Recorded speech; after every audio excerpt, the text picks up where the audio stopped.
So whether you're a seasoned pro or just starting out, this episode is designed to give you insight, strategies, and tips so your campaigns will stop losing money and you'll start actually beating your competition.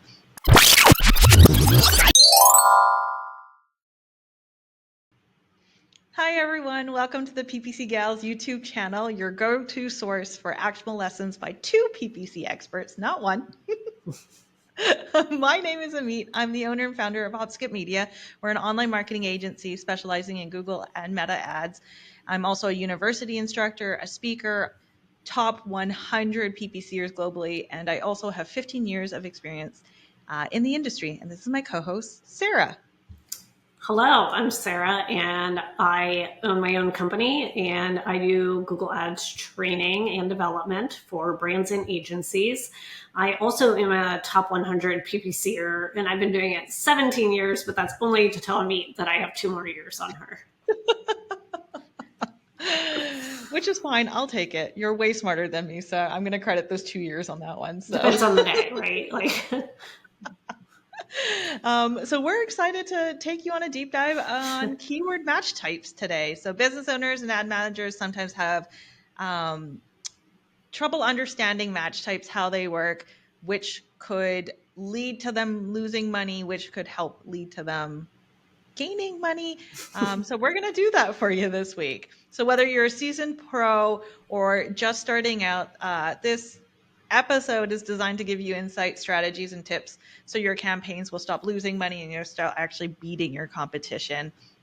In the ad space, we've worked with everyone and frankly everything, I guess, from small businesses to companies that are making their mark in the Fortune 500 just to fight for their top position or just keep their top position. So in each episode, we want to break down real world scenarios, dissect case studies, and also share actionable insights and advice that you can actually implement now, not something that you'll do in the future. Super exciting. So today with our keyword episode, when we think about keywords, I like to think of them as levers, right? So like how aggressive you want to be, how not aggressive, right? Conservative you want to be in the approach, and keyword match types are one way to do that. That's one of the ways I like to describe them to clients. I typically start out a lot tighter and then slowly expand, but I always like to talk to clients about that risk factor with those broader matches. So one of the things that we also want to think about, and I know you have a really good analogy for this, it's just sort of how to talk about match types when the terms don't mean exactly what we thought they meant as much as they used to. Hopefully that helps. Yeah, I just like, it's kind of interesting, especially being in the industry for as long as we have. We've actually seen that evolution where exact match did exactly what it was supposed to do, and now not necessarily. So the way that I like to describe match types to people is kind of using like a fishing net type of analogy. So like broad match is like this massive net, it catches everything, including like unwanted debris, garbage, plastic, all of that wonderfully horrible stuff, really, if you're thinking about it. Phrase match is kind of the same net, but it has larger holes. So certain smaller fish are able to go through, debris is able to go through, but you're still catching like those target larger fish that you're kind of looking for. And then exact match is kind of those cages. So I live in British Columbia, so I'm close to White Rock. So when I ever go to the pier, people have those cages out trying to catch crabs and stuff like that. So it ensures very precise catching in a sense. But the issue now is that we have close variants that was introduced to us like a decade ago, possibly a little bit longer than that, but it was about a decade ago. So the way that Google has presented close variants to us is that it's like considering that this fishing net has slightly more flexible mesh in a sense. So it's designed to catch the intended fish. So your target keyword, I guess, in this scenario, but it also will try to catch closely related species as well. But then allow things that obviously naturally don't fit to slip through. So it's like fish that look similar but aren't similar. So while you'll in this sense, the way that Google has presented it to us, you'll end up catching fish that didn't necessarily intend to catch. The majority is supposed to be within your target, but we obviously know that that's not necessarily true. So Yeah, no, I mean, I think it's a tough road out there for advertisers with this. I mean, I often think, an example we used to use that's kind of old school is like your grass or your lawn, right? Like, big difference when you think about just the semantic way that people would be searching, especially if you think about multiple words and how they can match, right? If you're selling a lawnmower, right, that's going to be a lot different than like a grass treatment, which could potentially match if you have broad match to lawnmower, grass treatment, because it's a treatment. So maybe you're looking for, product that is in a bottle and you just want to research it, and you might buy it at Home Depot or just buy it on Amazon versus, a lawnmower that would be super duper expensive. Those terms can all match in. Now, I have I think a lot of these changes within Google, having on my side worked in big brands, no big brand CMO is coming to me and yelling at me about match type, right? Like, they're not telling me, oh, Sarah, today your campaign bought in this. It's up to me as the manager to be watching that and making sure the money, the millions and millions big advertisers spend, gets done nicely. But I will say, now being on my own and working with small businesses, and you work with small to medium sized businesses, this impacts them. I mean, if that matching is loose, they're spending a lot of money. yeah, I actually one of my favorite stories, and it's not the greatest, but it still makes me laugh to this day. We had one client that was in lawn care, actually, funnily enough, and we were running the campaign. It was doing fine, and for whatever reason, he decided that one night he just wanted to start making changes. And this was like a consistent thing that he was doing, but this time these are like massive changes, basically. So he created a whole new campaign, went broad match. And I remember sitting there, and because it was a white label client, I couldn't obviously go directly Mm-hmm. to him. So I went back to the agency and I was like, so he's done this. I don't know if you want to tell him everything that's wrong about this, or if you just want him to fail and just like let him like Wow. learn his lesson in a sense, right? Because I'm like, I know that some people will just be like, go ahead, do whatever you want. You did this, right? And they took the latter approach, which was kind of really funny for me because I just sat there and watched for 7 days him burn through $4,500 because he went broad match on everything. And like at the end of it, it did work out for him in the sense that he was completely booked up for the summer, that he had to turn off ads by like mid-June. But like I sit there and I think about it and I was like, you could have done this in a slower way where you didn't Yeah. feel Yeah. so much anxiety over it, because I could only imagine what that business owner felt. But then at the same time, it was one of those moments where you're like, okay, well, if you don't have the knowledge of what match types do, you literally like we probably could have got the same amount of conversions for half that cost, but he ended up Yeah. wanting to do it his way. So I mean, from our standpoint, we kind of just had to let him do it. It wasn't our agency client, right? So Mm-hmm. it was just kind of an interesting scenario where it's just like, this is what we mean. You can save money if you're using the right or I was going to say bid strategies, and I was like, no, we're not talking about that today.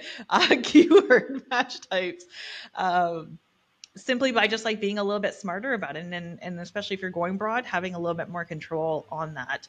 Yep. Um, Yep. so do you want to maybe go into talking about maybe like let's talk about the pros. Let's start with the positive, the Okay. pros of broad match. Okay. I guess I'll take this one because I have, full disclosure, used it a lot, broad automation, Mhm. especially with big, big brands, right? So, I mean, the pros, wide reach. It can be fantastic discovery tool. You can learn things when Google shows them to you, new keywords. So I'm trying to think of one that I learned. Sometimes it can be like just jargon that is being asked, or like you'll even sometimes see a question coming through, or like brand comparisons that you hadn't thought of, Mhm. things like that. So just watching that. I would also say, higher volume, higher impressions, higher clicks. So all those like front end metrics. And while again, with small businesses, the front end metrics aren't usually something that is a key focus. It's really like, how many leads are you sending me? How much revenue am I getting? When you are working with big brands, they oftentimes are, especially if they're bigger brands placed in retailers. So I'm talking like a CPG or something like that. They're reporting to their distributors. So it's really like more true marketing. So like, how many impressions are you delivering? How many clicks are you getting? What's the site traffic is what a traffic manager will care about. So you're balancing those different audiences, and Broad Match can sort of help with that when you're looking at the pure marketing that a big brand would do. Okay. Another thing, I guess I'm kind of go back. I'm going to go back to this one a little bit because it sounds so absolutely crazy to smaller brands. But I do like showing both sides of the equation because I do feel like we can learn from big brand, small brand. If you look at the CPMs, they're actually not, when you compare to like buying a TV ad, that outrageous. So, Very true. Very true. We have to go back and compare those things. Yeah, And yeah. I actually, I remember it was a study that Bing had done. It was about 8 years, 7, 8 years ago. So it's long enough that it was pre-pandemic. Right. That's based like the best way I could really say it at this point is pre-pandemic. So like the numbers are obviously different now, but I haven't seen anything being released. So like I just work off of this where Bing actually came out and said that 32% of conversions were being left with broad match. Basically, like you could actually recover 32% more if you actually added in broad match. And that's when I think a lot of the industry started moving in that direction and kind of opening it up a little bit more. Yeah. But that's also another, like with the wider reach, the higher volume, that's basically what you're going to end up seeing is actually better conversion numbers afterwards. And there was one client that we actually went all broad on. Admittedly, I was working on the account for 2.5 years beforehand. So that negative list was like beautiful, but it was one of those moments where I literally went and within the first month, I think we saw 18% higher. And I was like, that was worth it. Like completely, we stayed in within budget. So no more money was being spent. We just literally converted better. And that continued to go on for a couple of months. And then she ended up pausing the ads for a little bit and then getting back into it when she came back from vacation and stuff just was like a little harder because the machine just kind of couldn't get back into the swing of things. I mean, months afterwards it was able to, but we just didn't see that immediate swing like when we turn the ads back on. So that's something to think about as well, is when you're turning off ads that you kind of lose that learning for that time period.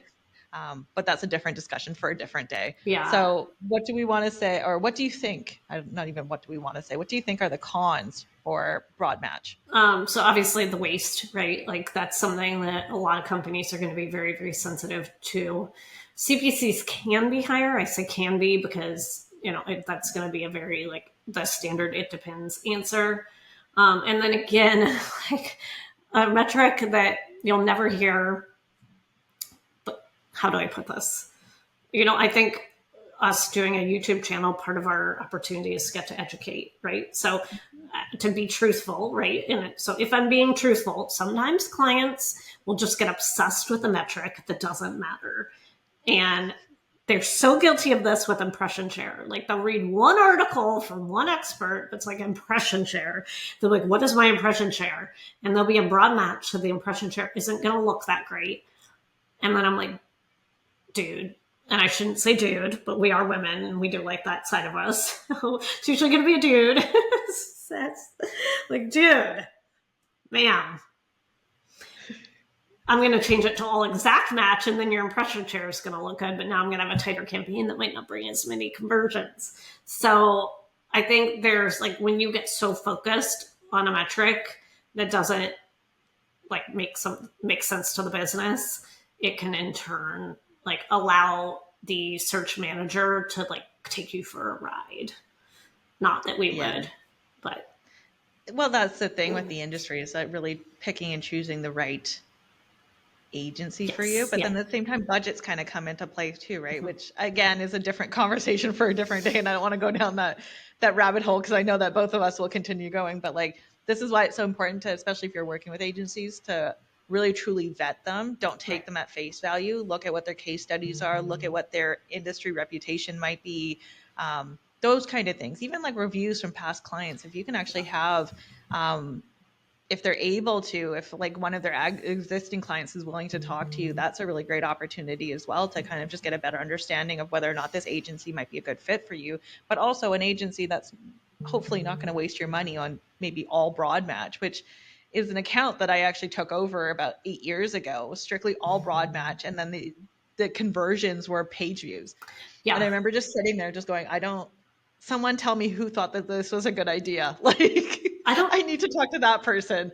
Know why this reminded me, but I think it's because we're talking about choosing a partner that you can trust that will actually have good conversations with you, like talk to you about match types. Because I actually do feel like while a CMO isn't going to get into a discussion with me on match types, a business owner that I'm working with should be aware of these types of things. So one of the things I've noticed, a trend that I'm seeing among sort of what we're going to call like the smaller, cheaper agencies that you and I fight against, is a trend as I'm seeing on landing pages, like sort of almost like headlines that attack experts, like people like you and I, who we do a lot out of the goodness of our heart to educate the community, and almost say like, did you hire, like, we're better than a paid search influencer, or like there's like a little bit of a sort of poke at that, which I think is interesting. Yeah, and I think a good way to just vet that through is ask them what the match types are. Yeah, Let's right. just see how they explain that to you. Or right? can you see in your account? Can you show me the match types you set up and the conversions and walk me through it? And a lot of them won't. But even before the relationship starts, like for me, a great indicator is do you feel like you have an understanding, or do you feel like someone just like ran circles around you? Exactly. So like if somebody were to ask me about phrase match, my example would go back to the analogy, and then I'd sit there and be like, does that make sense? And if not, then I'd go a little bit further. Right.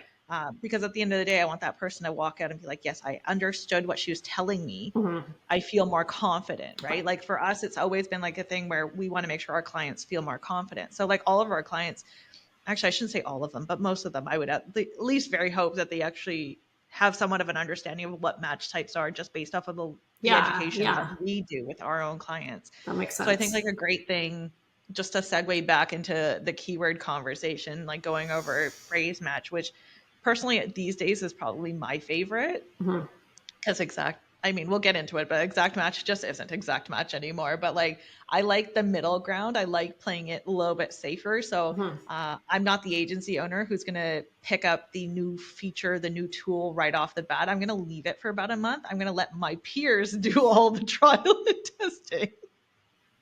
I'm going to take their insights, and then I'm going to go ahead and launch it on our side, just because I like to play it a little bit safer, especially when we're talking about client accounts. It's just something that I want to make sure that we're doing the right thing for that client. So when PMAX was launched, it took me 6 weeks before we actually launched our first campaign, because I wanted to know what everybody else was doing and how they were doing it. Carl. So like phrase match is like the perfect match type for someone who's like likes risk but also doesn't want to do it at the same time. It's a great middle ground. It's kind of safe. It actually brings in more relevant traffic than what broad match would do. You have a significant more amount of control in comparison to broad match. But the thing is that the problems come in when you're a little bit more narrow, because then traffic isn't as high. So when we're comparing broad match, what one keyword could possibly bring in like 100,000 impressions, where phrase might only do about 5K. And then you're sitting there kind of looking at both and going, do I want 100K eyes or do I want 5K eyes? And in my mind, I would rather have 5K that are very close to what I'm looking for versus 100K that we're not exactly sure, especially if it's a new account. So for me, I tend to prefer phrase, just because I want to make sure that we are still in the game in a sense, and we're not necessarily showing up for things that we don't need to be showing up for. But then also it just helps with just a control factor. I just like being slightly just a bit more in control, unless I feel a little bit more confident about actually moving things to broad match, which is that mortgage specialist that we had back we still work with her, but that mortgage specialist that we moved from phrase into broad, it worked really well for her. But we were in a position where we're like, you spend X amount, we already know it's working really well, let's just try to go a little bit further. So those are, my reasons. I don't know if you have anything to add on the phrase match side of things, but those are my reasons for why I love it so much. No, because I think the next one we get into is my favorite. And that takes us to exact match. So tell me, why is it your favorite? I mean, it's kind of what you said. I mean, so I think you get more control. You get better control. You still have close, and I truly believe that it behaves like a phrase used to in the old days. So I like it. I also, and I for somebody that like doesn't love negatives, I like to start tight and expand outward. Get it working and then start to take risks. And so far, in the accounts that I have, Exact is performing quite broadly. I mean, no pun intended, right? So right now, I'm kind of bullish on Exact. It's cost efficient. I mean, these are pros, right? High conversion rates, control. But again, like my past couple clients have been B2B, and you need that, right? So especially if it's B2B that has overlap with consumer.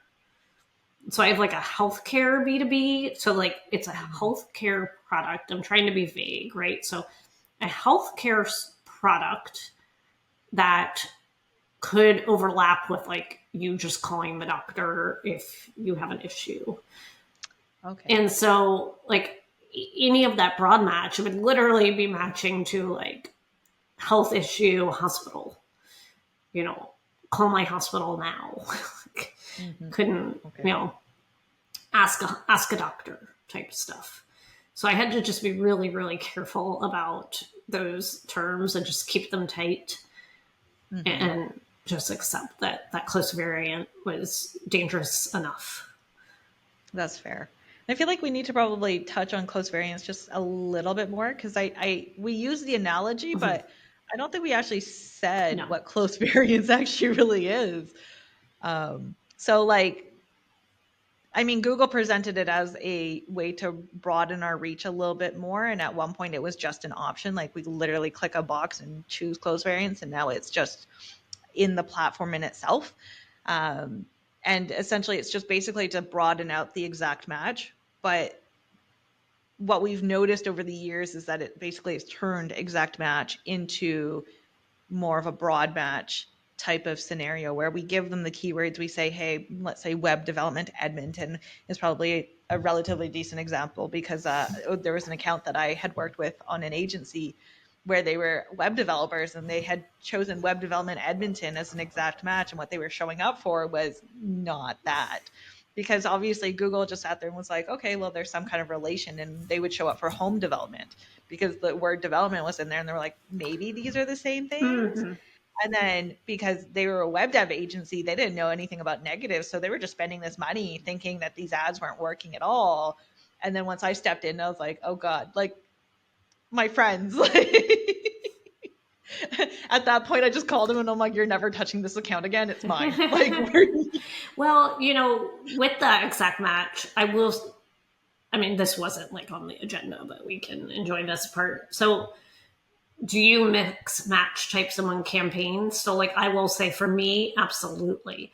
So like, I may have a phrase on like a branded term, but then like a model specific, and again, this is the e-com background that I come from, a model specific term, I will have to have that exact because Google is smart enough to know that the model name is sometimes so closely matching the brand name. Yeah. Just I don't know if that makes sense, but we can all think of an example here. Yeah, I'm trying to think of one off the top of my head. Like if the Dyson, right? So like, let's think about something. Sorry, Dyson, if you're listening, Ameet and I would be happy to take your business. I know that you probably have a big budget. What the heck? I'm in an office right now, and for some reason, the lights just went out on me. I think it's a sign from the universe that, like, Shark is going to call us and want us to run their paid search campaigns. That is the funniest thing that happened. I just literally went, what was that? So, but anywho, like, I think about something like that. Like, I oftentimes will be like, my stick vacuum.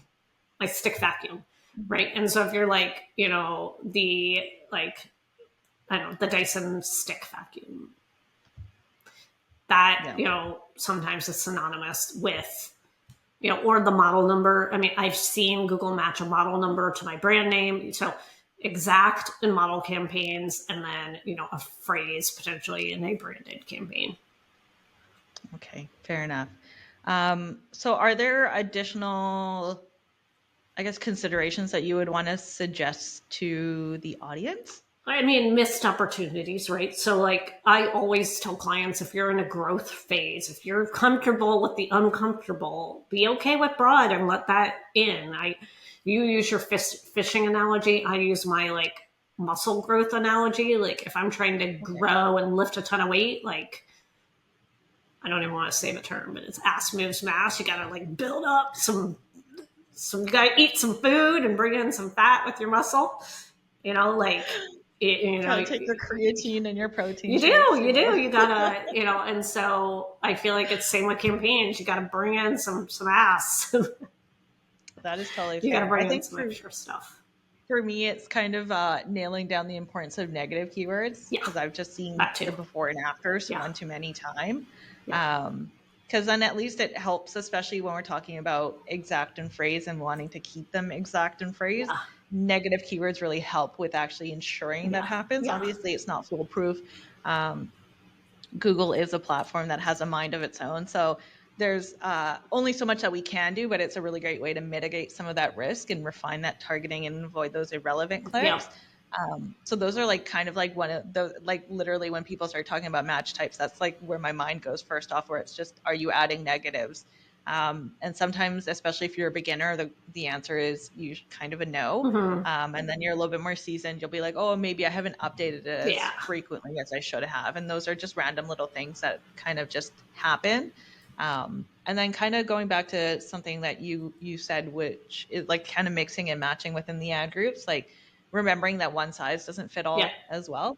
Like, no one strategy in one account is not going to work in the other. Or, well, I mean, it could possibly. I shouldn't say not, but like, because they're different businesses, especially if they are different businesses, like they're going to react differently. Audiences react differently. I've watched exact match and phrase match, literally exact terms, and they performed significantly differently. yeah, So having those in there and just kind of testing things is incredibly important, because you don't know what you don't know, yeah. like, unless you do it, like, that's when you're going to figure it out. So those are my pieces. Do you have anything to add?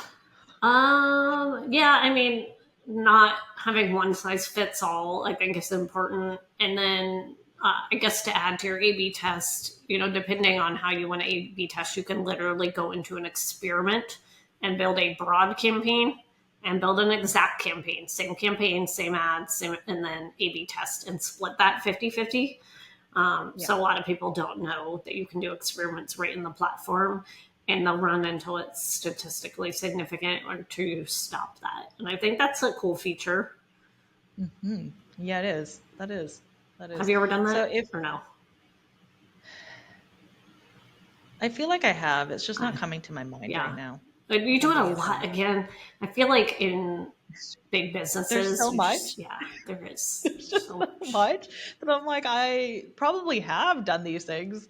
Could I tell you off the top of my head early in the morning right now? No.